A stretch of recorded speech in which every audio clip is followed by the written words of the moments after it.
I was told so many stories, and I kept them in my stomach. Lies the truth, fake smiles of blood money.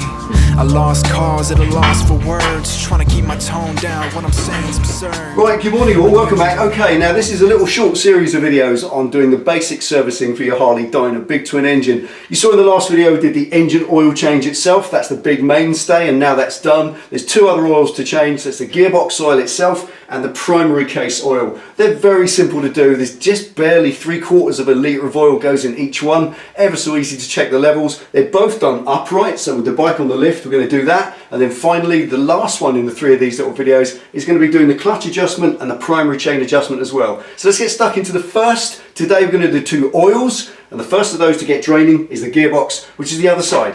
Ever so easy, I'll show you. Okay, old oils, always glove up first if you can. And what we'll do first, before we drain it out, is actually open the filler plug and let some air in. Shouldn't be tight. There we go. And remember from the last video, that's a picture of the bottom of your sump. That's your transmission drain plug, the big 3/4 one facing downwards.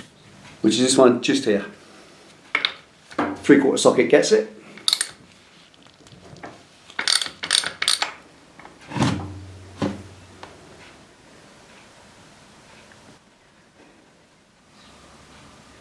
Okay, check your sump plug, always make sure there's no little bits of broken metal on it. Obviously if there's anything more than just the odd tiny little filing, then you might need to look inside the gearbox. Usually they're fine. There we are, nice and dry and clean. Let's pop some sealant on that.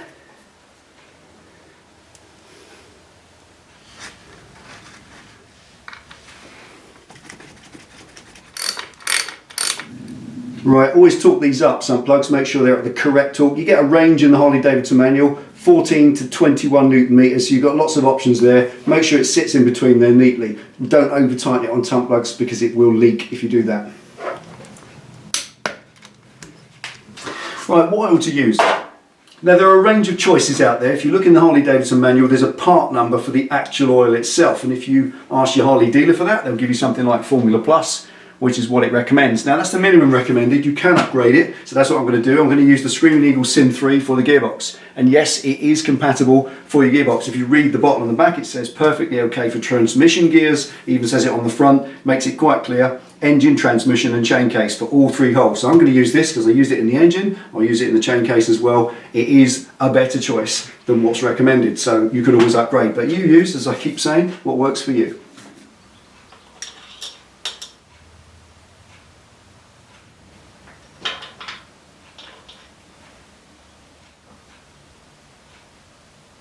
Right, to get an accurate measurement, the measurement's taken with the stick just placed in the hole and dipped.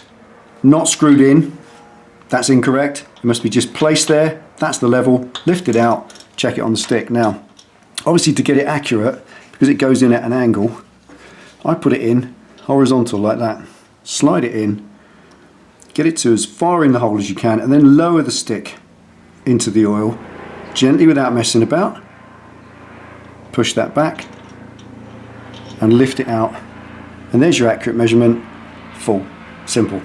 And pop it back in, Allen key, and do it up. Right, just nip it up, wrist tight. It's only a filler cap, you don't have to swing on it.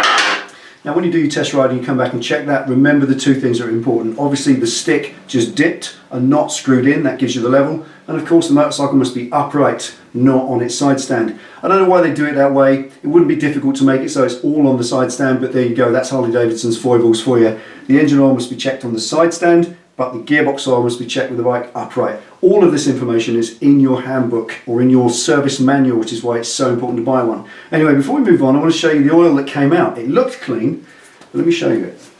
I always dispose of the oil as we all should in a proper way. I'm very lucky, up the road from us we've got a recycling plant that turns all waste oil into heating oil for schools, which is fantastic. And I'm going to chuck this bit in their tank tomorrow. Now I just want to show you this before I go anywhere. You saw it when I drained it out, it was really clear, and you might have thought, that's okay, I don't really need to change it. Also if you look at your dipstick and it's clean on the end, you think that's okay. It ain't when you get hold of it. Check this out. That is filthy. It looks clear to look through it when it's pouring out, but look at it and see how as well it's lumpy. Just let that drain in. It's thick still, but then gear oil always is. But check how lumpy that is. That's horrible. It's contaminated to death. Lots of black stuff in it.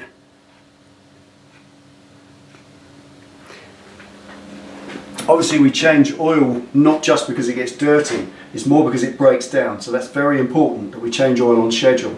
Even if it looks clean, don't be fooled. The molecular structure of the oil gets broken down and it stops lubricating as well as it did. So it's always worth changing it, especially considering that the oil here was 3/4 of a litre. 710 ml is all it took, which is incidentally interesting because I've just put this, which was the oil that came out, into the empty bottle and it's 500. So it was 250 ml low anyway. It's a place to check your oil as well. Anyway, let's do the primary.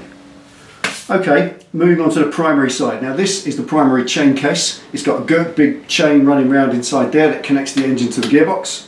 And it's got splash oil in the bottom. That's all it is. It's a splash oil to keep the chain lubricated and to stop the clutch overheating. The oil level's about here. It sits at the bottom of the clutch plate. So literally there's about the bottom 2.5–3 inches has got oil in. It's not a great deal. Again, it's about 700 millilitres, 3/4 of a litre. And we're just going to take the drain plug out, drain it into the bucket, but it fills visually through the big Derby colour hole. So let's get it draining first and I'll show you how to fill it up. Right, drain plug is here at the lowest point, obviously, and it's a Torx T40.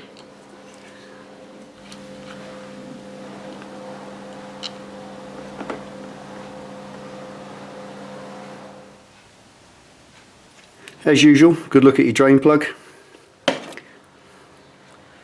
There will be a little bit of iron filing on the end of it, but there shouldn't be big lumps. That's all you're checking for. Just very, very fine powdered metal. And there's a chain and sprockets in there, so that's inevitable.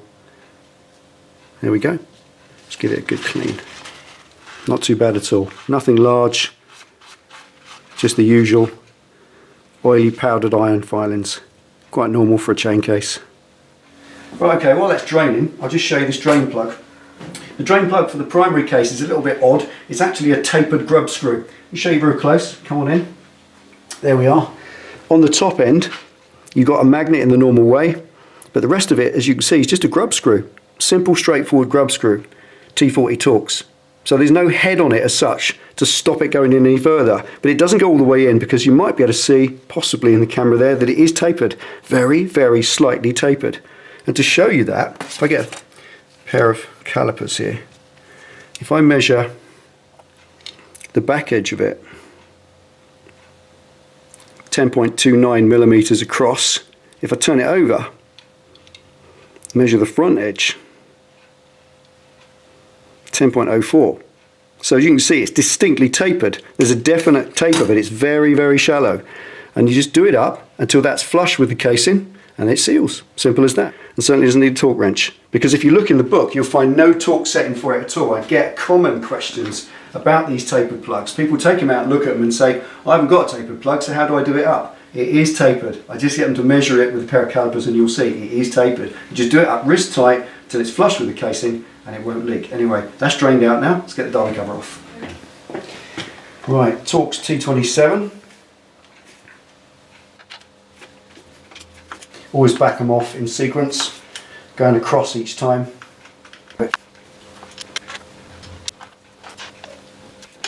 Back your hand against it to hold it in place. And last screw out, quite nicely. Once you've got the cover off, there's a little rubber O-ring just there. There it is. That sits in that track around there as a rubber seal. It's called a quad ring because it's four-sided, sits in a four-sided hole, and that will do the job of sealing. You might have an orange one of these in your gasket set. You might have one of them instead, which is the superseded version of that. So when you get your gasket kit, there's a part number on it. You can check that it's correct. That goes face in and that will seal it when the time comes. So don't worry whether you've got one of them or an orange one. If you order it by part number, you'll get the right one for your bike. That's the right one for this bike, even though it wasn't in there because that has superseded the little black rubber O-ring. And I checked that with Harley direct on the phone. So Next thing to check the level, we haven't put the plug back in, I'll do that in a second because that's important to do that correctly, but we need to understand how the level is arrived at. The oil level in this, there's no dipstick, there's no filler hole other than that hole there, and there's no sight glass. You have to work it out for yourself, gauging it and looking down inside. The level is at the bottom of this diaphragm spring. This black thing here is the diaphragm spring, and that level, that's that lip edge, if you follow it round at the bottom, about there is about where the level is. But about where is not good enough. It must be correct. If you overfill it, it can lead to difficult gear changes and dragging forward when it's in gear with a clutch in. If you underfill it, the clutch plates can overheat and the chain itself's not getting correct or sufficient lubrication, so it must be the right amount. So it's easy to do. You have to fill it literally by pouring the oil just straight in there through that hole, and it runs down, fills up, and just look down inside with a light and you'll see. If you look at the black diaphragm spring itself and then this silver lip that it sits against, that's actually quite visible. If you look down inside, you can see it quite clearly. If you put a light down there, you can see it even better, and then I'll fill the oil up to that level. So let's put the bung in first and then fill it up. Right, push that bung in till it's level with the hole. There's the good old famous wrist tight. You'll feel it go tight as it goes in. You'll feel it get tighter and tighter, and at a certain point that'll have enough resistance. There it is, that's nice. That's it, doesn't need it anymore. It won't go at any point, that won't go solid, it just doesn't, because it's very, very gently tapered. So that's in, and that will seal. Just check it every now and again, make sure there's nothing leaking out. If there is, it doesn't hurt at any point to just give it just a little bit more. Take the plug. Okay, you can use any number of different things to funnel the oil in, but I use these little collapsible rubber pound shop funnels. They're brilliant. That just squashes in there neatly. And then it's 768 mil, so I'm going to bung 750 in. Right, and see how we are for level at that point.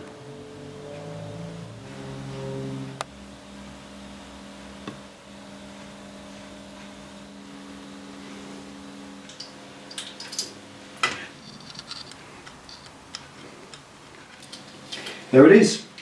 A bit of a challenge is that, seeing that exact level, but with a little piece of wire like that, coat hanger wire, you just feel down in there. If you touch the surface of the oil, you can physically see it. It gives you a perspective to see the exact level that is. And as I said, it really is important to get it absolutely correct, not too high, not too low, not even by a little bit. Now once that's right, pop the derby cover back on. We're not going to do a clutch adjustment and chain adjustment. We're going to do all that in the next video, but for putting this back on, pretty simple. You get this new superseded gasket, big card one. It's got a triangle hole cut in the top, which is smaller than the round holes, and that's so you can actually screw it to the casing before you put it on. Let the casing itself, derby cover, whichever one you've got, orientate it so the writing is upwards. That's then the top hole. Screw it into there, and then you can take the gasket with the triangle hole through that screw and screw that in. Don't force it through because you'll damage the gasket itself.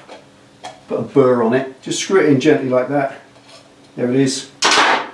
And the gasket's now effectively screwed to the casing. It won't come off, won't drop out a line or dislodge so that it fails to seal. It will stay exactly located where it should.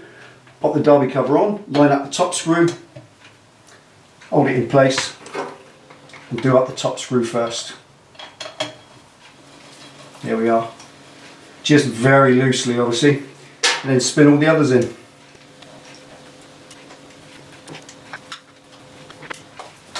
Okay, and there we are. That is a primary oil change. Now at this point, normally you would torque that cover up in a star pattern, torque it up to its correct torque fitting, but however, I'm going to leave it there for now because that's been simply a gearbox oil change and primary oil change, so you can cover those in a single video. Keep it nice and handy if that's all you need to do. In the next video, I'll cover clutch adjustment and primary chain adjustment, and then when I've done them, I'll torque both casings back up. So if you want to know exactly how to torque that up, check the next video and it'll give you that as well. So there we are. Anything else, Ben? Hope that helps you. Hope that helps you all. Take it easy, ride safe. Thank you for watching. See you next time. Unusual, the context unique, buried in the depths of metaphorical speech, a hidden message. Pull the infinite strings, reconnect the ends, and pretend to justify the means. Parallel.